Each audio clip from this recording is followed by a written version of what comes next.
What did they call it, or what did I hear him say? It was called the tornado? Yeah, I'd like to call it a globe on its axis, the way it spins sideways. But you know what? It's unorthodox. It's not textbook. It works, but it right? is effective, and that's the bottom line. It's kind of like your golf swing. You're all over the place on the backswing and coming down, but at impact, Kevin, you're right where you need to be, and that's what makes the difference. Right. Where are you at impact? You talking about my backswing or just anybody's backswing? I was actually talking about yours. Well, I appreciate. Thank you. Well, the Jazz have been such a model of consistency for so long as a franchise. And that's why last year was strange, seeing them finish below 500 and out of the playoff picture. Now here's Gibson, looking for his first bucket of the game.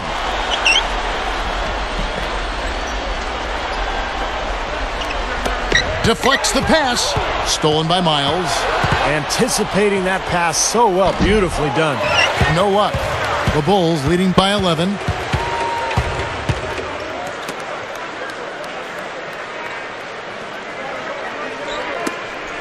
And Gibson kicks to Brewer. And it's Howard picking him up.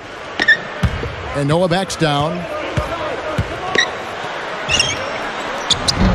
A rebound by Jefferson.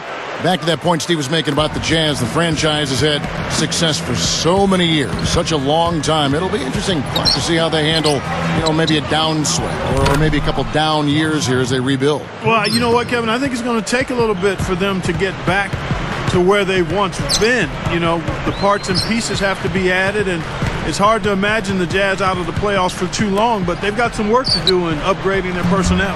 And the Bulls with another miss. Jazz trailed by 8. Here's the break.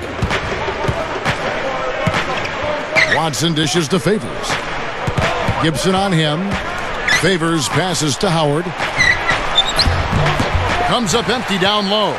It's been a struggle. It's not happening right now. He needs to settle down a bit and let the offense come to him a little more. He's forcing things right now.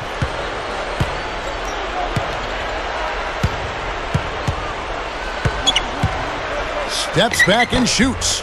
Rebound, Utah. Favors has got 3 rebounds so far in the game. Howard against Lucas. Offensive rebound. And a slam dunk by Favors.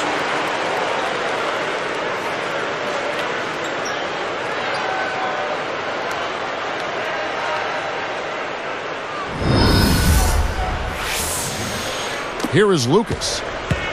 There's 49 seconds left in the first quarter.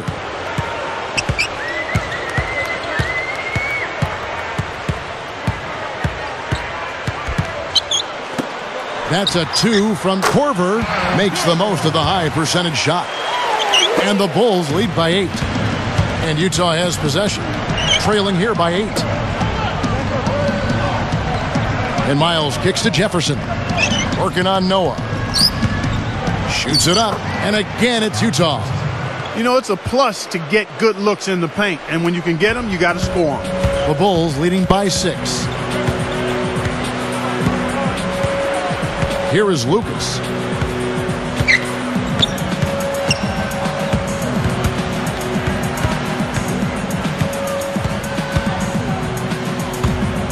Four seconds left, and the layup is up and in. Lucas has got his first bucket in this one. If he gets a glimpse of an opening, he's going to take it right to the rim. The scoring fast and furious as we end the first quarter. Bulls out front. They lead by 8. I was impressed with their transition game, guys. They really got out and ran the lanes. Yeah, they did. I mean, no better way to get easy buckets than through fast breaks.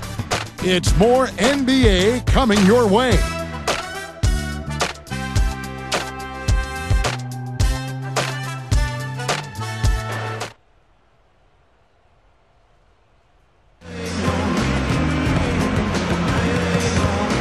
Now the second quarter getting ready to start up.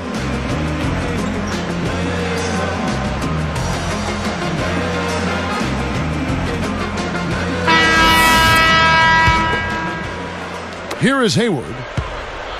And now let's check out the lineups courtesy of Gatorade, all fueled up and ready to go. Here's the second quarter to play.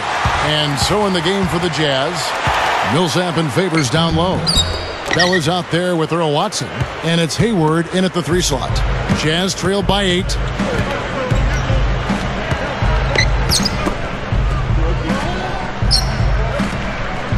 Millsap a screen.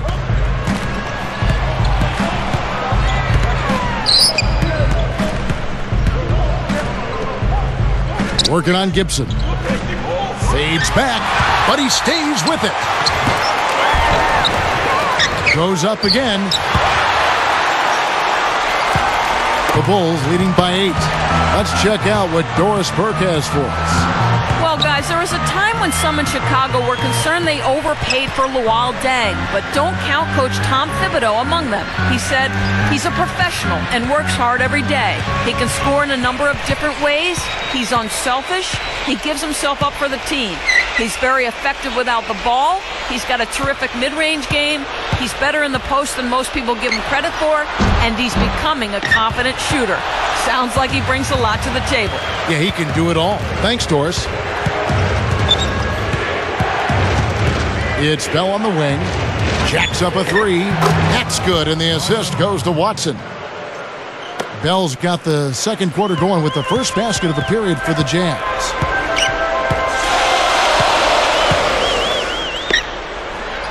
Backing down is Deng. Releases.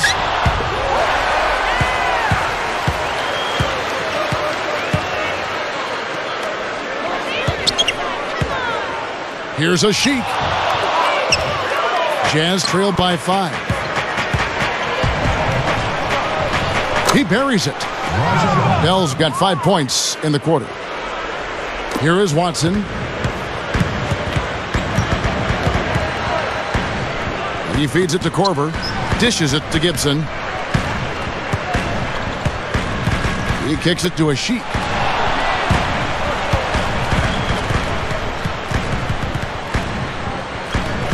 And stolen by Favors. And here are the Jazz now. They haven't allowed any points in the second quarter.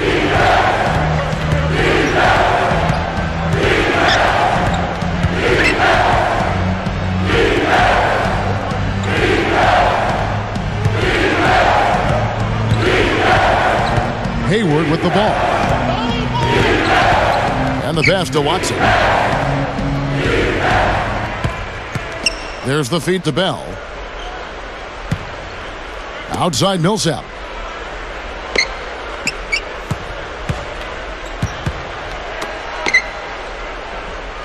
And here's Favors. Kicks it to Hayward.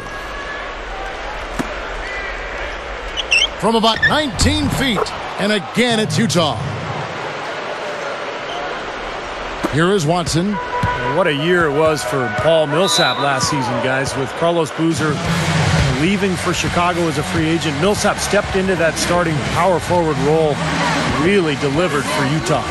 And the first time out of the game called for Chicago. Back to Millsap and Boozer. You could see Millsap, Clark, as a backup, had the talent with Boozer ahead of him all those years up in Salt Lake. Yeah, he certainly did. I mean, Utah had one of the best 1-2 punches at that position, Kevin. But it just didn't make sense, again, to keep both of them because you saw Millsap being able to be an effective starter and a little younger than Boozer as well. So I think it made sense to give him the nod.